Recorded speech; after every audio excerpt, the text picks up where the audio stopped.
तो बिना किसी समय गवाए स्टार्ट करते हैं बायोलॉजी से। तो हम लोग बेसिकली स्टार्ट करेंगे डाइजेशन सिस्टम से, जो कि बेसिक माना जाता है बायोलॉजी का। सारे जो भी मनुष्य का जो भी डेली रूटीन है वो पाचन से ही स्टार्ट होता है। तो पहले बायोलॉजी का बेसिक कुछ नॉलेज है वो जान लेते हैं। तो आधुनिक विज्ञान के जो जनक है वो गैलीलियो को कहा जाता है। इन्होंने लॉ ऑफ इनर्शिया भी दिया है।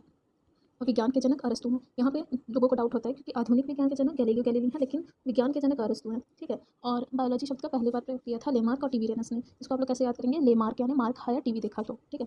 उसके बाद कैरोलस लिनियस ने एक पुस्तक लिखी थी सिस्टेमा नेचुरी। पुस्तक का नाम है सिस्टेमा नेचुरी। इससे भी बेसिक बहुत सारे क्वेश्चंस बनते हैं।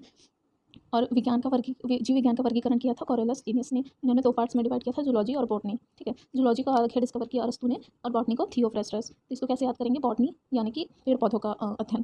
तो थियोफ्रेस्टस फॉरेस्ट, फ्रेस्टस से मिलता जुलता है ना, कैसे आप याद कर सकते हो। ठीक है। अब हम लोग स्विच करते हैं डाइजेशन सिस्टम में। तो देखिए डाइजेशन सिस्टम क्या है? पाचन की वह क्रिया जिसमें भोजन के रूप में लिए गए जटिल कार्बनिक पदार्थों को सरल छोटे अणुओं में अपघटित किया जाता है। ठीक है। जटिल कार्बनिक पदार्थ को छोटे अणुओं में परिवर्तित किया जाता है।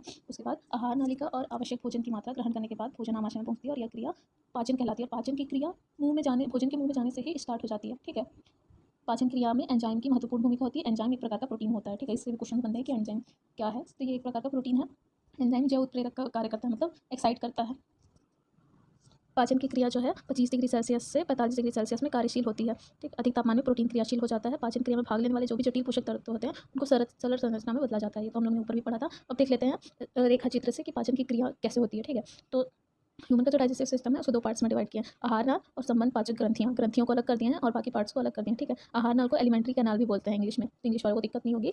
एलिमेंट्री कैनाल के अंदर फिर 4 पार्ट्स होते हैं, मुखगुहा, ग्रासनली, आमाशय और आंत। ठीक है। आंत भी 2 प्रकार की होती है, छोटी आंत और बड़ी आंत। उसके बाद मुखगुहा मतलब हमारे मुंह के पास जो बेसिकली पार्ट्स होते हैं वो जीभ, तालू और दांत। उसके बाद एसोसिएटेड डाइजेस्टिव ग्लैंड्स जो हैं उसमें स्लाइवरी ग्लैंड, लीवर और पैनक्रियाज। स्लाइवरी ग्लैंड क्या है? जो लार उत्पन्न करता है। लार के बिना भोजन का पचना बहुत मुश्किल हो जाता है। तो जितने अच्छे से लार मिक्स होता है ना हमारे भोजन में, उतने अच्छे से खाने का पाचन होता है। नीचे इस चित्र से भी समझ सकते हैं कि कहाँ पे कौन कौन सा पार्ट होता है। ठीक है। तो आप यहाँ से रिलेट कर सकते हो।